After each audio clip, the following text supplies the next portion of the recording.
जिस दिन अल्लाह को ये यकीन हो गया कि आपकी नीयत ठीक है, ये तो कुछ भी नहीं है। इस तरह की 6 और रियासतें ऊपर खड़ी हो जाएं, खुदा की कसम, अगर इमरान खान को खुद आके लेके और खुद आके उद्यान में कुर्सी पे ना बिठाए, कोई मेरे पे तनकीद करे, मुझे कसम से कोई परवाह नहीं है, मैं माफ करता हूँ उसको, चाहे तोहमत लगाता है मेरी माफ है, लेकिन खुदा का वास्ता मानो, इमरान खान को अगर तुम्हारी तनकीद नुकसान दे रही है तो इससे बात आ। एक वो कहानी जो मैं सुनाई गई थी, एक वालिद अपने बच्चों को बुलाता है और कहता है कि लकड़ियां पड़ी हैं, तोड़ो इनको एक एक करके। तो वो तोड़ते रहते हैं और फिर वो कहता है इकट्ठा करके अब तोड़ो। तो एक बेटा तो क्या, फिर तीनों बेटे मिलके भी नहीं तोड़ पाते उस गट्ठे को। तो वो सबक जिसने उस वक्त समझ लिया और सीख लिया, वही लोग आगे बढ़ के जब किसी भी मकसद पे इकट्ठे हुए हैं तो वो मकसद भी आगे बढ़े हैं। आप जो लोग यहाँ बैठे हैं और इसके अलावा जितने भी तहरीक इंसाफ के पार्लियामेंटेरियंस हैं, टिकट होल्डर्स हैं, उनको किसी के सर्टिफिकेट की जरूरत नहीं है। जो कुर्बानियां उन्होंने दी हैं, पाकिस्तान नहीं दुनिया की सियासी तारीख में इतना जबर, इतना जुल्म, इतना टार्चर, इतनी फस्ताइयत, फिजिकली, फाइनेंशियली, मोरली किसी के खिलाफ इस तरह नहीं हुई जिस तरह के हमारे लोगों के साथ हुई है। और वो खड़े रहे और खड़े हैं जो आज, और जो चले गए वो बुज़दिल होंगे, बर्दाश्त कम होगी, उनके कोई और वेस्टर्न इंटरेस्ट होंगे, उनके कोई जाती और इंटरेस्ट होंगे, तो चले गए और अभी भी कुछ जाएंगे, ये भी आप ज़हन में रखें, शायद अभी भी कोई चले जाए। लेकिन एक बात याद रखें, मैं घोड़ों की मिसाल लेता हूँ। हमारे अजदाद से घोड़ों के बारे में बताया जाता है कि घोड़ा हर काम के लिए अपना घोड़ा होता है, लेकिन एक चीज उसमें जरूरी है कि वो अपने उस मकसद के लिए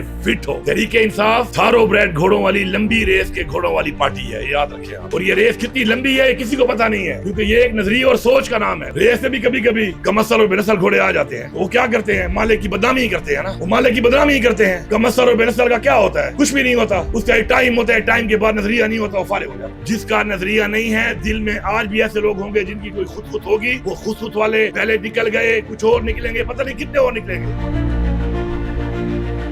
बिस्मिल्लाहिर्रहमानिर्रहीम, इय्याका नअबुदु व इय्याका नस्तईन। यहाँ पे मौजूद तमाम मुअज़्ज़ज़ पार्लियामेंटेरियंस और हमारी पार्टी की लीडरशिप, हमारी बहनें, अस्सलाम वालेकुम। आज का जो ये हमारा ये जो इकट्ठ है वो इस हवाले से है कि हमने यूनिटी की बात करनी है, और यूनिटी के बगैर कोई भी मकसद हासिल करना जो है वो हमारी तारीख है, और तारीख से हमें पता चलता है और भी तालीम से ही पता चलता है कि हमेशा उन कौमों ने, उन मकासद ने, उन तहरीकों ने हमेशा कामयाबी हासिल की है कि जो यूनाइटेड रही हैं। और यूनिटी के बगैर हमने इतनी तालीम हासिल की, किसी ने कितनी डिग्रियां हासिल की, लेकिन एक वो कहानी जो मैं सुनाई गई थी, एक वालिद अपने बच्चों को बुलाता है और कहता है कि लकड़ियां पड़ी हैं, तोड़ो इनको एक एक करके। तो वो तोड़ते रहते हैं और फिर वो कहता है इकट्ठा करके अब तोड़ो। तो एक बेटा तो क्या, फिर तीनों बेटे मिलके भी नहीं तोड़ पाते उस गट्ठे को। तो वो सबक जिसने उस वक्त समझ लिया और सीख लिया, तो वो लोग आगे भी बढ़े हैं, वो खानदान भी आगे बढ़े हैं, वो घराने भी आगे बढ़े हैं, और उसी तरह वही लोग आगे बढ़ के जब किसी भी मकसद में इकट्ठे हुए हैं तो वो मकसद भी आगे बढ़े हैं। यूनिटी के साथ साथ मैं यहाँ पे थोड़ा सा निशानदेही जरूर करूंगा। बात यह है कि आप जो लोग यहाँ बैठे हैं और इसके अलावा जितने भी तहरीक इंसाफ के इस वक्त जो भी तहरीक इंसाफ के पार्लियामेंटेरियंस हैं, टिकट होल्डर्स हैं, हमारी पार्टी के ओहदेदारान हैं, हमारी पार्टी के सपोर्टर्स हैं, हमारी पार्टी के वोटर्स हैं, जो भी इमरान खान के फॉलोअर्स हैं, मैं समझता हूं कि उनको किसी के सर्टिफिकेट की जरूरत नहीं है। जो कुर्बानियां उन्होंने दी हैं, पाकिस्तान नहीं दुनिया की सियासी तारीख में इतना जबर, इतना जुल्म, इतना टार्चर, इतनी फस्ताइयत, फिजिकली, फाइनेंशियली, मोरली किसी के खिलाफ इस तरह नहीं हुई जिस तरह के हमारे लोगों के साथ हुई है। और वो खड़े रहे और खड़े हैं जो आज, और जो चले गए वो बुज़दिल होंगे, बर्दाश्त कम होगी, उनके कोई और वेस्टर्न इंटरेस्ट होंगे, उनके कोई जाती और इंटरेस्ट होंगे, तो चले गए और अभी भी कुछ जाएंगे, ये भी आप ज़हन में रखें, शायद अभी भी कोई चले जाएं। लेकिन एक बात याद रखें, मैं घोड़ों की मिसाल लेता हूं। हमारे अजदाद से घोड़ों के बारे में बताया जाता है कि घोड़ा हर काम के लिए अपना घोड़ा होता है, लेकिन एक चीज उसमें जरूरी है, अगर आपने घोड़ा रखना है डांस के लिए तो उसको फ्लेक्सिबल होना जरूरी है। फ्लेक्सिबिलिटी होगी तो अच्छा डांस करेगा। आपने घोड़ा रखना है निजाबाजी के लिए तो आपको वो घोड़ा चाहिए जो कि अरब हो या अरब मिक्स हो, ताकि वो जो अपनी रन है वो बॉडी के नीचे ज्यादा करे, और पेट्रोल इंजन इतना तेज होता है कि झटका कम है और आप अपना टारगेट हिट कर सकें। और फिर आता है उसके बाद रेस का घोड़ा, उसके बारे में कहते हैं थारोब्रेड। रेस घोड़े को थारोब्रेड क्यों कहते हैं? कि वो थारोली ब्रेड होता है, कई नस्लों से, पुश्तों से उसको ब्रेड किया जाता है, उसकी ब्रीड की जाती है इस तरीके से कि वो अपने उस मकसद के लिए फिट हो। तहरीके इंसाफ थारोब्रेड घोड़ों वाली लंबी रेस के घोड़ों वाली पार्टी है, याद रखें आप। और ये रेस कितनी लंबी है किसी को पता नहीं है, क्योंकि ये एक नजरिए और सोच का नाम है, और ये चलेगा ताक़यामत चलेगा। हमारे लीडर इमरान खान ने इसको शुरू किया, ताक़यामत चलना है इस सोच नजरिए ने। अब रेस में भी कभी कभी कमसल और बेनसल घोड़े आ जाते हैं, तो वो क्या करते हैं? मालिक की बदनामी करते हैं ना, वो मालिक की बदनामी करते हैं। कमसल और बेनसल का क्या होता है? कुछ भी नहीं होता, उसका एक टाइम होता है, टाइम के बाद नजरिया नहीं होता, वो फारिग हो जाता है। नजरिए के साथ जो खड़ा है वो तहरीके इंसाफ में रहेगा।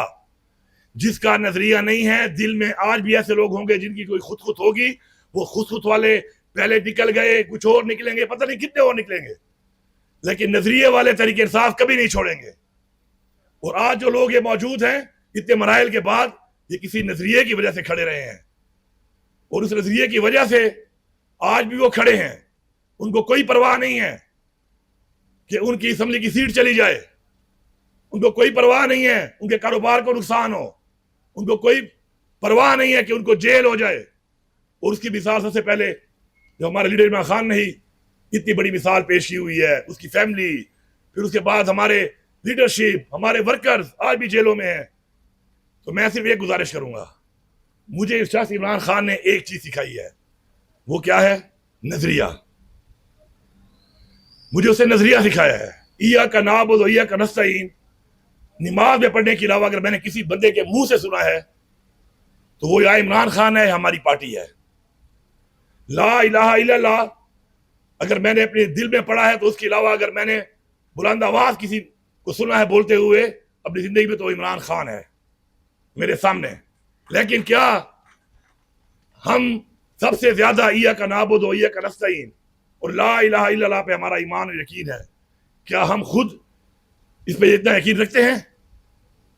अगर हम इस पे इतना यकीन रखते हैं तो फिर मेरा नजरिया मेरा ईमान है, और मेरा ईमान इतना कमजोर नहीं है कि किसी की ट्वीट से वो हिल जाए, किसी के फेसबुक की पोस्ट से वो हिल जाए, किसी की कमेंट से वो हिल जाए, या कोई नादान है, कोई प्लांटेड है, कोई कॉम्प्रोमाइज है, कोई अपने लिए लगा हुआ है, कोई किसी के कहने पर लगा हुआ है, वो इतना ताकतवर हो सकता है कि मेरे नजरिए और मेरे ईमान को हिला दे। वो इस बात को सोच लें और समझ लें, आप दीवार की तरह नहीं, चट्टान की तरह मजबूत हो जाएंगे। क्योंकि आपका ईमान क्या है? आपका ईमान है कि आपने अल्लाह को जवाब देना है। ये दुनिया अर्जी है, असल जिंदगी, असल हिसाब हमारा उस जहान में होगा। ये हमारा ईमान है। तो अगर मैं अपने ईमान पे कायम हूं, नजरिए पे कायम हूं, और इस बुनियाद पे कायम हूं कि अल्लाह को मैं जवाब दूं और सुरखरू होगा, तो मुझे फिर इंसानों की किसी बात की परवाह नहीं होनी चाहिए। नंबर एक। नंबर दो, अगर मैं ये ईमान रखता हूं कि मैं मुसलमान हूं, एक नजरिए के साथ हूं, मेरा सबसे बड़ी शख्सियत जिसको मैं फॉलो करता हूं वो है हजूर पाक सल्लल्लाहु अलैहि वसल्लम, तो फिर मैंने घबराना नहीं है। क्योंकि वो हस्ती जिसको अल्लाह ताला ने अपना महबूब कहा है, उसको भी कितने साल लगे सिर्फ चंद सौ मुसलमान करने में, लेकिन वो रुका नहीं। जितनी तोहमतें उसमें लगी, जितनी तकलीफें उसने बर्दाश्त की, एक वो शख्स जिसको अल्लाह ताला अपना महबूब कहता है, खालिक और मालिक कहते हैं कि मेरा महबूब है, जब उससे तकलीफात बर्दाश्त करके आखिर में जब फिर हासिल किया वो पैगाम, वो अल्लाह का पैगाम जो उसने देना था, जिसके लिए अल्लाह ताला ने उसको भेजा था, तो फिर इस्लाम ऐसे फैला कि पूरी दुनिया में मुसलमानों का राज था। फिर क्या हुआ? फिर ये हुआ कि मुसलमान उस रास्ते से हट गए, मुसलमान उस बताए हुए रास्ते से हटकर और रास्तों में चल पड़े। और यही वजह है कि आज हर जगह पे दुनिया में मुसलमानों पे जुल्म हो रहा है, और एटमी ताकतें होकर भी मुसलमान ममालिक हैं, दुनिया का पूरा निजाम चलाने वाले भी इस्लामी ममालिक हैं, पूरी दुनिया को तेल देने वाले भी, ईंधन देने वाले इस्लामी ममालिक हैं, लेकिन मुसलमान से जुल्म होता है और जालिम को हम रोक नहीं पाते। ये सिर्फ ईमान की कमजोरी है। मैं सब लोगों को एक पैगाम देता हूं, सब लोगों को, जिसको भी ये लगता है कि वो तनकीद करके अपनी जाती अना या अपने किसी और आका को खुश करने के लिए या अपने जाती ज़र्फ में या नादानी में, क्योंकि तोहमत लगाना भी एक बहुत बड़ा गुनाह है। इस्लाम को आप पढ़े, तोहमत लगाना बहुत बड़ा गुनाह है। किसी के बारे में राय कायम करने से पहले आपको सोचना पड़ता है बहुत, और फिर भी तोहमत नहीं लगानी चाहिए, मना किया गया है। जैसे बाकी गुनाह हमें बताए गए हैं, तोहमत भी एक बहुत बड़ा गुनाह है। और जो लगाता है और तनकीद करता है और वो ये समझता है या कोई ये समझता है कि वो इमरान खान की रिहाई के लिए या इमरान खान के मकसद के लिए या इमरान खान की पार्टी के लिए या इमरान खान के नजरिए के लिए या इमरान खान की तहरीक के लिए कोई अच्छाई कर रहा है, तो वो मुनाफिक है। एक जो नादानी में कर रहा है, तो उसके बारे में तो कहा था ना, उसके बारे में तो कहा गया था कि बेवकूफों को, पागलों को तो अल्लाह बख्श देगा, दीवानों को तो अल्लाह बख्श देगा, लेकिन जो होश हवास में काम कर रहा है वो मुनाफिक है। वो बाकी वाले बख्शे हुए हैं, नादान हैं तो बख्शे हुए हैं। मैं एक बात बजट पे करके फिर तजवीज पे आता हूं। इमरान खान की एक सोच है, और इमरान खान की सोच अगर मैं 18 साल गुजारने के बाद नहीं समझ पाता, इमरान खान का मेरे पे इतना एतमाद कि उसने एक पूरे सूबे की हुकूमत में मुझे वज़ीर आला बनाया, हम सबको टिकट देकर एक पार्लिमान बनाई, और मैं उसकी उस अमानत को खयानत कर दूं और ना समझूं कि इमरान खान की सोच क्या है, इमरान खान क्या सोच रहा है या क्या करना चाहता है, और उसको मैं ऑप्शन लेस करके उसको मैं अनआर्म्ड कर दूं, निहत्था कर दूं, तो ये बेवकूफ़ी मुझसे जो कराने लगे थे वो सुन लें कि मैं आज भी खड़ा हूं और मैं सुखरू खड़ा हूं। मुझे फख्र है उन तमाम लोगों पर कि जिन्होंने इस बात को समझा, और बहुत से लोग समझ कर भी जो जानबूझ के काम कर रहे हैं, उनकी परवाह इसलिए मत करो। एक है जाती इंटरेस्ट, एक है पैसे का इंटरेस्ट। जो बंदा आप पे मेरे पे तोहमत लगाता है ना, उससे पैसा कमा रहा है, तो रिस्क उसके बच्चों के पेट में जा रहा है। क़यामत के दिन उसको रिस्क बचवाना पड़ेगा हमसे, याद रखो। ये मैं सारे पैसों वालों को कह रहा हूं, जो पैसों पर विलाग करते हैं, मोनेटाइज अकाउंट वालों, तुम तोहमत लगाते हो किसी पर भी, और उससे तुम्हें पैसा आ रहा है और तुम वो रिस्क अपने बच्चों को खिला रहे हो, रोज़े क़यामत तुम्हें उससे अपना रिस्क बचवाना पड़ेगा। क्योंकि ये तोहमत मेरे नबी सल्लल्लाहु अलैहि वसल्लम पे भी लगाई है कुफार ने, मेरे लीडर इमरान खान पे भी लगाई है, और आज अगर हम पे भी लगा रहा है तो इंशाल्लाह जवाबदेह वो होगा। ये रिस्क उसको हमसे बचवाना पड़ेगा, हम बख्श देंगे। बस ये तरबियत दी है हमें इमरान खान ने, हमें अपने मजहब में। आज से ही बख्श रहे हैं, तुम और भी लगे रहो, चलो तुम्हारे बच्चों को रिस्क बख्शा हुआ है, लेकिन तुम पाकिस्तान को नुकसान दे रहे हो। तुम इमरान खान की उस तहरीक को, इमरान खान के उस मिशन को, इमरान खान के उस नजरिए को कि जो पाकिस्तान के आने वाले मुस्तकबिल हमारे बच्चों की एक जंग है, उसको तुम नुकसान दे रहे हो। तुम उस जिहाद को नुकसान दे रहे हो जो कि हम लड़ रहे हैं इसलिए कि हमने अपने मुल्क को हकीकी तौर पे आजाद करना है। तुम उसको नुकसान दे रहे हो। उसके लिए तुम्हें मैं माफ नहीं कर सकता, उसकी माफी फिर अल्लाह से मांगना, न मैं तुम्हें बख्श सकता हूं, वो बख्शे थी अल्लाह से मांगना। आप भरपूर तरीके से अपने मकसद पे फोकस रहें।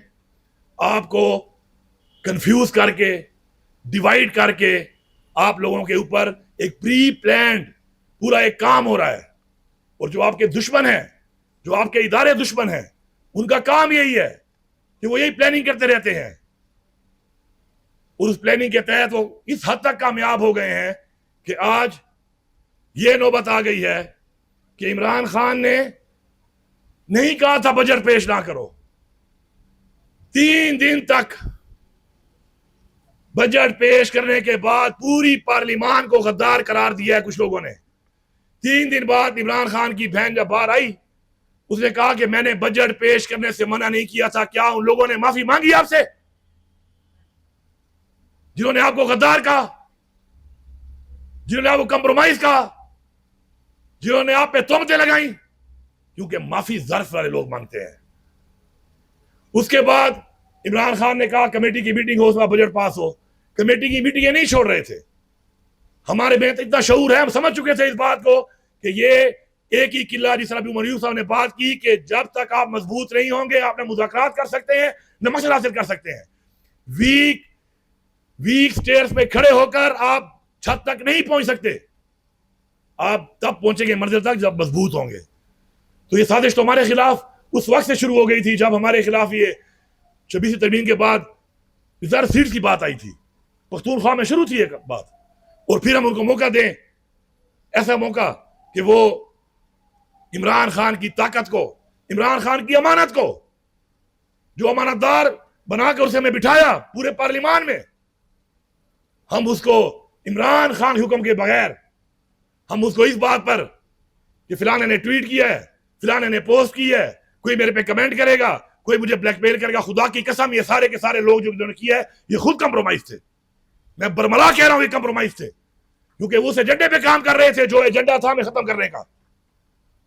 हमने नहीं किया। क्या हुआ? क्या इमरान खान ने कहा कि क्यों बजट पास किया और छोड़ दो असेंबलियां, हम तैयार खड़े हैं, अब इसी मौके में एक लम्हा भी नहीं लगेगा, हम छोड़ देंगे? नहीं कहा उसने। मतलब हमने इमरान खान की सोच की अक्कासी की, हमने उसके नजरिए को समझा, उसकी दिल की बात को समझा, उसके हालात को समझा, और उसके बावजूद भी कोई गद्दार कह रहा है, कोई जो है वो कंप्रोमाइज कह रहा है। हर वो शख्स जो मेरी इस बात को सुनने के बाद ये बात करेगा, मैं दावे से कहता हूं कि वो खुद गद्दार है, वो इमरान खान का गद्दार है, इस कौम का गद्दार है। और जो भी इसके ऊपर मजीद बात करेगा इमरान खान के हुक्म आने के बाद, वो कंप्रोमाइज भी है, वो मिला हुआ भी है, या वो किसी और के एजेंडे पे है या जाती एजेंडे पे है, या किसी और के एजेंडे पे या जाती एजेंडे पे। दोनों एजेंडे उसके जाती या किसी और के हैं, इमरान खान के नहीं है। अब इमरान खान की रिहाई, इमरान खान की रिहाई कैसे मुमकिन है?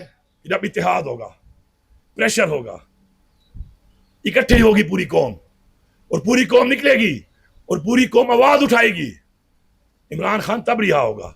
इमरान खान की जंग कोई मोहल्ले या गली वाली जंग नहीं है जाती, कि हम जिरगा कर लेते हैं। और कई कई कत्लों के जिरगे मैंने खुद किए हैं, आप में से बहुत सियासी लोग बैठे, आपने भी किए होंगे, बड़े बड़े मसलों के जिरगे हमने किए हैं।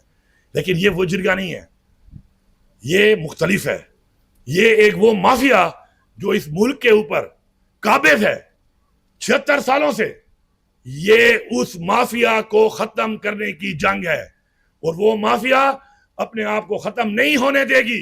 हमें उसको खत्म करने के लिए 180 डिग्री पे इस मुल्क को लेके जाना है, क्योंकि उनका ये काम है कि हुकूमतें बनाओ, अपने बंदे डालो, फिर जब गिरानी है तुम्हारे हाथ में गेर हो उसका, जब उतारनी है बनानी है तो गेर अपने हाथ में हो। आप उनसे वो गेर ले रहे हो, और आप गेर किसके हाथ में दे रहे हो? हम ये गेर इमरान खान के हाथ में नहीं दे रहे, हम ये गेर पाकिस्तान के उस बनाए हुए आइन और वो नजरिया पाकिस्तान जिसके लिए हमारे बौदार ने कुर्बानी दी है, हम वो गेर उसके हाथ में देना चाहते हैं, उस नजरिए के हाथ में देना चाहते हैं। क्योंकि हम सब तो इंसान हैं, आज हैं कल नहीं होंगे, लेकिन ये निज़ाम बदलना जरूरी है, और निज़ाम बदलने के लिए कुर्बानी भी देनी पड़ेगी, जंग भी लड़नी पड़ेगी, जिहाद भी करना पड़ेगा। और मैं फख्र करता हूं इस बात के ऊपर कि इमरान खान ने आज तक, ये पार्टी आज नहीं बनी, ये पार्टी भी आज नहीं बनी, और इस पार्टी में बुरा वक्त पहली दफा नहीं आया, थोड़ा ज्यादा बुरा वक्त आ गया है। इस पार्टी में धरने भी हुए हैं, इस पार्टी में तरीके भी हुई हैं, इस पार्टी में हर तरह का, इस पार्टी ने पहले भी ऐसे मराइल गुजारे हैं, और हर एक को पता है किसने किस वक्त में क्या किया था। तो ये डिग्रियां देना, सर्टिफिकेटें देना, आपस में मुकाबला करना छोड़ दो। शिबली भाई ने बड़ी प्यारी बात की, मैं पूरी कर देता हूं ज़कात के हवाले से। इस ज़कात देने में वो शख्स अजीम तरीन नहीं है जो ज्यादा दे क्योंकि ज्यादा पैसा है उसके पास, जो अपनी हद पार कर जाए, चाहे उसकी हद इतनी है और वो इतनी पार करता है, वो अजीम है उससे जिसकी इतनी हद है और वो इतना कर लेता है। वो हमारे दीन ने कहा है कि जब बताया गया कि माल गनीमत के अंदर, अपने बैतुल माल के अंदर आप सामान लाएं और डालें, तो उस्मान गनी, हजरत उस्मान गनी के पता नहीं कितने 100 ऊंट थे, लेकिन हजरत पाक सल्लल्लाहु अलैहि वसल्लम ने हजरत अबू बकर से पूछा जब वो आए इतना सामान उठाकर कि अबू बकर घर में भी कुछ छोड़ के आए हो? तो उन्होंने कहा घर में अल्लाह का नाम और उसके रसूल का नाम छोड़ के आया हूं। तो ये हमारा दीन हमें बताता है, जिसने भी जितना भी किया वो उतना ही अजीम है। ज्यादा करने वाला भी अजीम है, कम करने वाला भी अजीम है, लेकिन अजीम रहने के लिए नजरिए का होना जरूरी है। जिसका नजरिया नहीं है, चाहे वो जितना भी कर गया, वो कभी भी अजीम नहीं बनेगा। इस दुनिया में कुछ अरसे के लिए बन जाएगा, लेकिन इस जहान और उस जहान मुकम्मल तौर पे वो अजीम इंसान नहीं बन सकता। हमारी पार्टी का इंशाल्लाह फैसला हो चुका है। खान साहब ने बता दिया है कि मुहर्रम के बाद तहरीक का आगाज होगा। इससे पहले खान साहब ने जो भी हुक्म दिया, हमने पूरी कोशिश की। इंसान कोशिश कर सकता है, फैसले अल्लाह की जात करती है। हमने पूरी कोशिश की, अभी भी हमारी कोशिश जारी है। बैठ के हमने इलामल बनाना है आज मुहर्रम तक कि हमने इस तहरीक को कैसे लेके उठाना है। और इमरान खान हमें नहीं बताएगा, हमने इमरान खान को बताना है कि खान साहब हमने ये प्लान बनाया, हम सब मुत्तहिद हैं, एक हैं, हमने मिलके, ना हमारे अंदर सिंध है, ना पंजाब है, ना पख्तूनख्वा है, ना बलूचिस्तान है, ना गिलगित बल्तिस्तान है, ना आजाद कश्मीर है। हमने मुत्तहिदों के प्लान बनाया है कि हमने इस तरीके से इस तहरीक को लेके आना है। और इंशाल्लाह इमरान खान की तायीद करेंगे और हम इस तहरीक को शुरू करेंगे। और मैं आपको बता रहा हूं कि वो वक्त दूर नहीं है, वक्त करीब है, वक्त करीब है। अल्लाह आपकी नीयतें देख रहा है। यहां बैठे हुए लोगों और इमरान खान को फॉलो करने वाले पूरी दुनिया में बैठे हुए लोगों, इमरान खान के सारे खैर ख्वाहों, अल्लाह सिर्फ तुम्हारी नीयत देख रहा है। जिस दिन अल्लाह को यह यकीन हो गया कि आपकी नीयत ठीक है, ये तो कुछ भी नहीं है। इस तरह की 6 और यासें ऊपर खड़ी हो जाए, खुदा की कसम, अगर इमरान खान को खुद आके लेके और खुद आके वज़ीर में कुर्सी पे ना बिठाएं। और वो वक्त करीब है। यूनिटी के साथ, नीयत के साथ जब आप काम करेंगे तो सबसे पहले आपका ईमान है कि आपकी मदद कौन करेगा? अल्लाह। जब अल्लाह की मदद करेगा तो फिर कोई दुश्मन, न कोई रुकावट है, न ही कोई मंजिल, कोई मसला है। और इंशाल्लाह अपनी मंजिल हम हासिल करेंगे।